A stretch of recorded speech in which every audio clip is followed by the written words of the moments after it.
সুপ্রিয় শিক্ষার্থীবৃন্দ, আশা করি তোমরা সবাই ভালো আছো। কর্ণফুলী এজে চৌধুরী কলেজ কর্তৃক আয়োজিত অনলাইন ভিত্তিক ক্লাসে তোমাদের সবাইকে স্বাগত জানাচ্ছি। তোমাদের সাথে আছে আমি অনুপম দাশগুপ্ত, প্রভাষক, রসায়ন বিভাগ, কর্ণফুলী এজে চৌধুরী কলেজ। আজকে আমরা উচ্চ মাধ্যমিক পরীক্ষা 2021-এর পরীক্ষার্থীদের জন্য পুনর্বিন্যাসকৃত পাঠ্যসূচির আলোকে অ্যাসাইনমেন্ট ও মূল্যায়ন নির্দেশনা এই বিষয়ে কিছু কথা বলবো। এর আগে আমি তোমাদের অ্যাসাইনমেন্ট বিষয়ক আলোচনা করেছি, একটা কিভাবে অ্যাসাইনমেন্ট লিখবে, পারফেক্টলি লিখবে সেগুলো সম্পর্কে। তারপর যেহেতু শিক্ষার্থীদের অধিকাংশ ভুলভ্রান্তি ছিল, সেজন্য আমি আজকের এই অ্যাসাইনমেন্টের সম্পর্কিত দ্বিতীয় নম্বর ক্লাসটি তোমাদের সামনে হাজির করছি।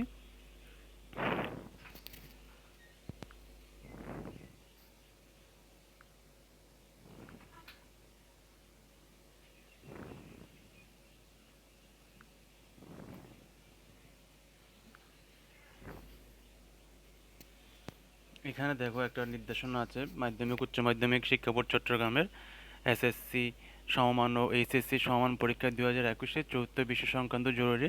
আমি এখানে উপযুক্ত বিষয়ের প্রেক্ষিতে সংশ্লিষ্ট সকলকে জানানো যাচ্ছে যে বিশ্বব্যাপী কোভিড-19 জনিত অতিমারির কারণে এবছর 2021 সালের এসএসসি সমমান ও এইচএসসি সমান পরীক্ষা শুধু গ্রুপ ভিত্তিক 3টি নির্বাচনিক বিষয় পরীক্ষার সময় ও পরীক্ষার নাম্বার হ্রাস করে স্বাস্থ্যবিধি মেনে গ্রহণ করা হবে। আবশ্যিক বিষয় চতুর্থ বিষয়ের কোনো পরীক্ষা গ্রহণ করা হবে না।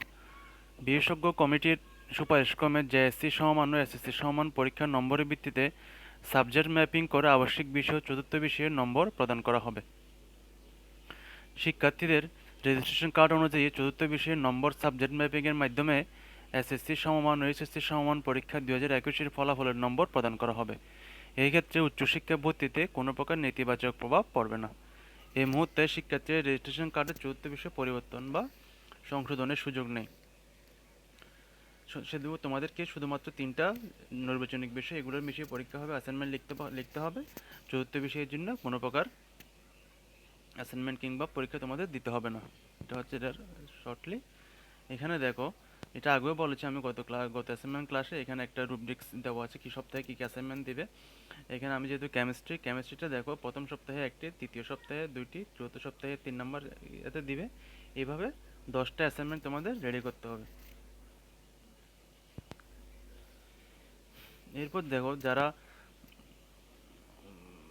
ভালো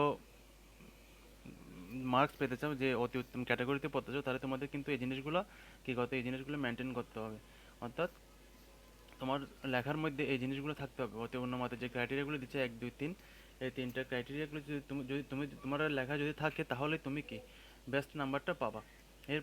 এরপর যে তোমার লেখার মানটা একটু কম হয়, তাহলে তুমি এই ক্যাটাগরিতে, এর চেয়ে একটু কম হলে এই ক্যাটাগরিতে, আর যদি একেবারেই খারাপ হয় এই ক্যাটাগরিতে পড়লে কিন্তু তোমাকে অ্যাসাইনমেন্টগুলি কিন্তু পুনরায় আবার রেডি করতে হবে।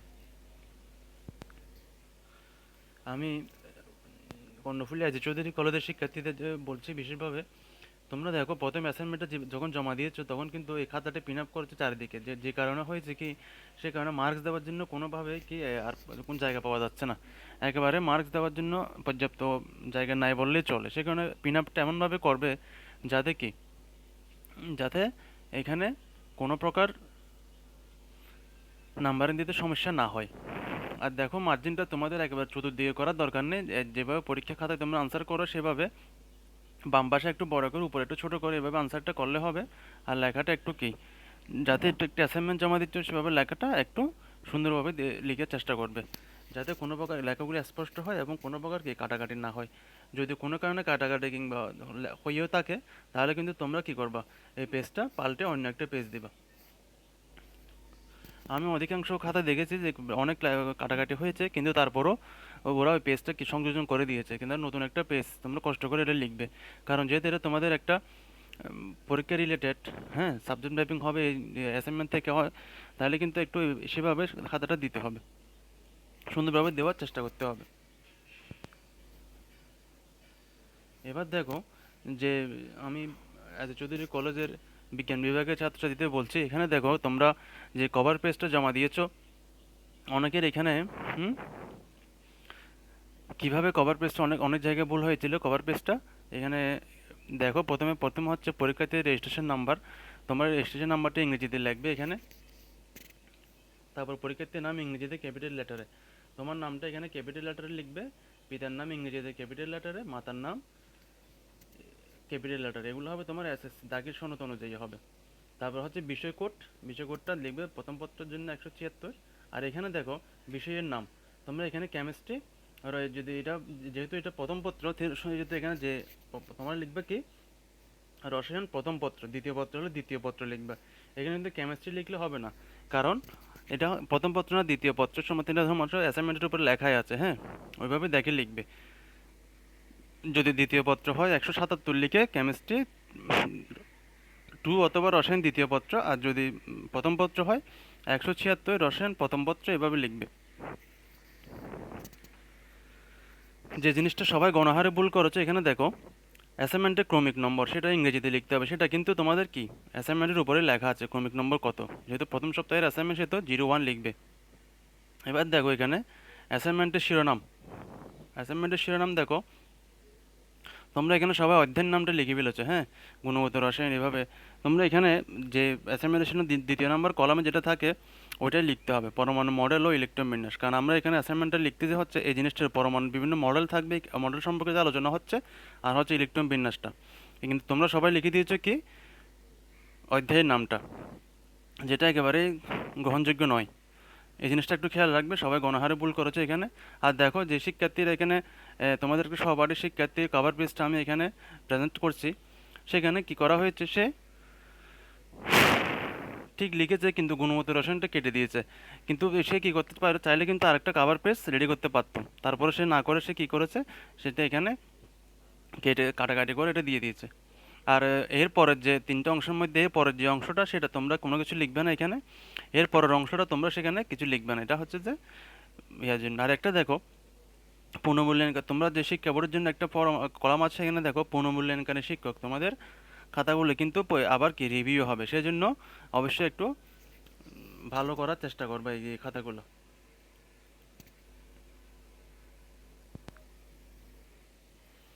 এবার দেখো কেমিস্ট্রির যে এবার দ্বিতীয় অ্যাসাইনমেন্টটা তোমরা এখন লিখবে এই সপ্তাহে।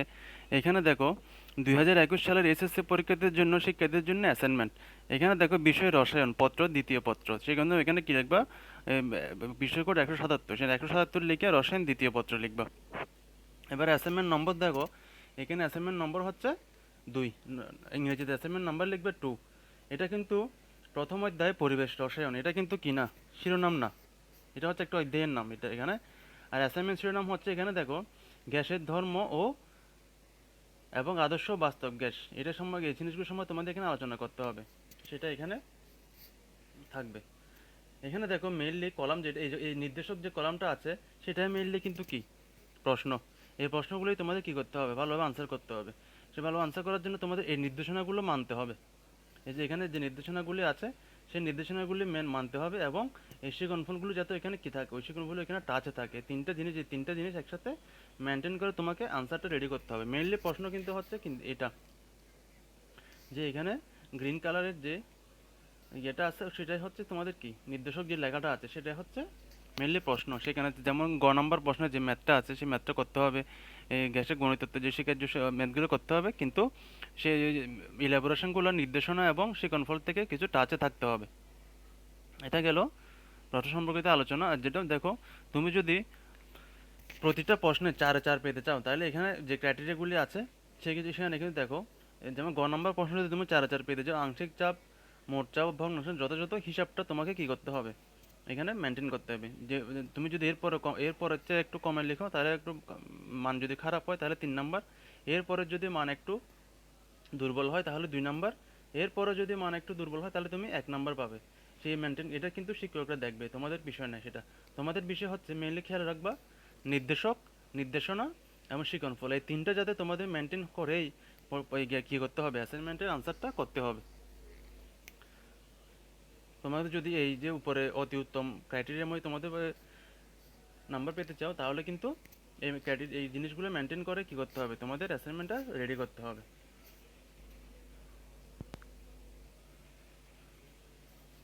সুপ্রিয় শিক্ষার্থীরা, এবার এবার দেখো যে ভুলটা সবচেয়ে কমন সমাধান সভা হয়েছে, এই যে অ্যাসাইনমেন্ট একটা পেজ দেখতে পাচ্ছ এখানে, এখানে কিন্তু একটা নমুনা কপি উপরে লেখা আছে। হ্যাঁ, এই নমুনা কপি লেখা যুক্ত পেজটা কিন্তু সংযোজন করা যাবে না। আমাদের কলেজ থেকে একটা পেজ এখানে রেডি করে সেটা আমাদের ওয়েবসাইটে কিন্তু দেওয়া হয়েছে। তোমরা সেটা থেকে কি করবে, সেটা থেকে এটা প্রিন্ট করে সেই পেজে লিখবে। এটা কিন্তু একটা নমুনা কপিটা উপরে লেখা আছে। হ্যাঁ, নমুনা কপি উপরে লেখা থাকলে জিনিসটা হবে না। আর অনেক জায়গায় কি করছে, এখানে সে কেবল ঢাকা আছে, কেবল চট্টগ্রাম লেখার জায়গা নেই। এই কভার পেজটা যেহেতু, সেই জন্য কভার পেজটা আমাদের যে কলেজ পেজে দেওয়া হয়েছে সেখান থেকে সেটা প্রিন্ট আউট করে সেই পেজে তোমরা লেখাটা লিখবে।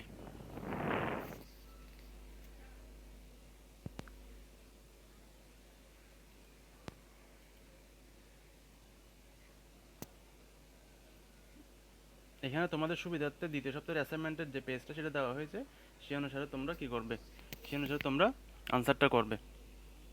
সবসময় খেয়াল রাখবে তোমাদের বিষয়ে তোমাদের দেখতে হবে কোনটা নির্দেশক, নির্দেশনা এবং শিকন ফল। হ্যাঁ, ওই জিনিসটা তিনটার কলাম মেনটেন করে তোমাদের আনসারটা রেডি করতে হবে। তোমরা যদি 14 টু 16 এই রেঞ্জের মধ্যে পেতে চাও অতি উত্তম ক্যাটাগরিতে, তাহলে তোমাকে কী করতে হবে, যে 4 নম্বরে যে ক্যাটাগরিগুলি দিয়েছে পারদর্শিতা মাত্রা, সেই ক্যাটাগরিগুলো যাতে তোমার প্রশ্নের মধ্যে থাকে সেই জিনিসটা তোমাকে খেয়াল রাখতে হবে।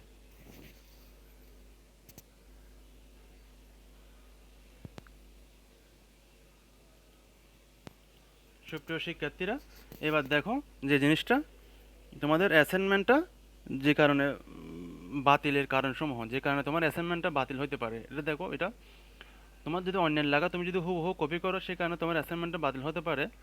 নোট বা গাইড হতে সরাসরি লিখলে, তুমি যদি সরাসরি লিখে ফেলো, তাহলে কিন্তু তোমার লেখাটা কি হতে পারে, যদি কারোর সাথে তুমি যদি মনে করো একটা গাইড থেকে লিখলে, অন্যজনও গাইড থেকে লিখলো, তাহলে কিন্তু জিনিসটা ধরা পড়ে যাবে।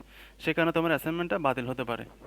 আর যদি তুমি সামাজিক যোগাযোগ মাধ্যম থেকে অ্যাসাইনমেন্টের উত্তর যদি হুবহু কপি করে দাও, তাহলে কিন্তু তোমার অ্যাসাইনমেন্টটা বাতিল হতে পারে, অথবা একেবারে বিলো মার্কস আসতে পারে। হ্যাঁ, আর তুমি যদি তোমার লেখা হাতের লেখা দুর্বল, তুমি যদি এরকম যার লেখা সুন্দর তাকে দিয়ে লেখাও, তাহলে কিন্তু জিনিসটা একসময় না একসময় ধরা পড়ে যাবে। যেহেতু তুমি অসংখ্য অ্যাসাইনমেন্ট লিখবে এবং পরীক্ষা দিবে, সে কারণে এই কাজটা কখনোই করবো না। এটা যে 4 নম্বরটা, শিক্ষার্থীদের নিজে না লিখে অন্য কাউকে দিয়ে লিখে জমা দাও, এই কাজটা কোনোভাবে করবা না। এমন করে করলে দেখা গেলো তোমার রেজাল্ট একেবারে ফেল আসতে পারে হয়তো। সেটা এই কাজটা কখনোই করবা না। নিজের লেখা যদি দুর্বল হয়, তুমি আস্তে আস্তে লিখে একটু ভালোভাবে পরিষ্কারভাবে লিখে দেওয়ার চেষ্টা করবে।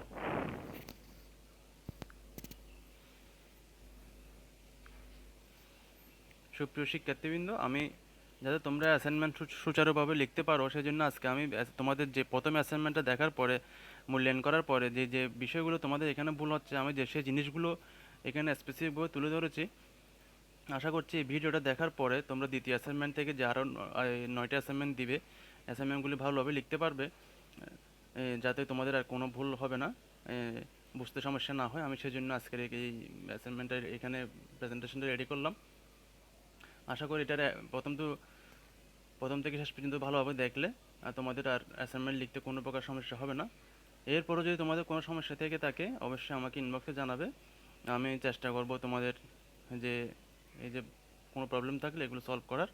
আর সবাই কী করবা, অবশ্যই টেস্ট বই, এনসিটিভি কর্তৃক প্রণীত যে টেস্ট বইগুলি রয়েছে রসায়নের বিভিন্ন রাইটারের, সে যে যে যে রাইটারের নাম না কেন, সেখান থেকে কী করবা, অবশ্যই নিজে বুঝে শুনে লেখার চেষ্টা করবা। নিজে শুনে বুঝে, তাহলে কি কিছু কিছু জিনিস কিন্তু অপরিবর্তনীয়, যেমন মনে করো রাদারফোর্ড পরমাণু মডেল, যে যে ইকুয়েশনগুলো, যে কোনো ইকুয়েশন টাইপের আনসার, সেগুলো তো তুমি আর পাল্টাতে পারবে না।